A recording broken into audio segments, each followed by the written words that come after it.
Salut à tous et bienvenue dans Si on sortait. Jeudi à la source de Fontaine, retrouvez Poil et Violette Pie. Poil, c'est trois musiciens qui voguent au gré de leur projet punk. Le trio groupe de potes mêle virtuosité et folie brute entre combo rock et musique de chambre. Violette Pie est québécois, il est de retour avec Manifeste contre la peur, un album subtil, punk au courant alternatif et complexe.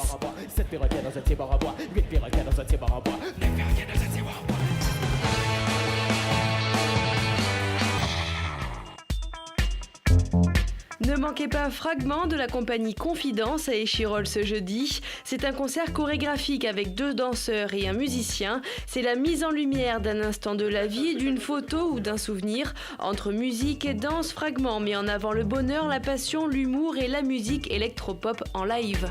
Le soleil.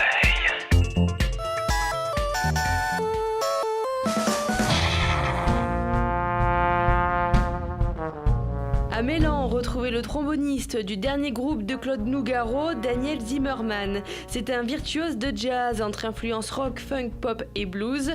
Il est accompagné de 3 musiciens, Pierre à la guitare, Mathias à la basse et Julien à la batterie. Le quartet présente l'album Montagne Russe. Il fait partie de la sélection des Un Rock dans la catégorie les 10 albums de jazz français à écouter au plus vite.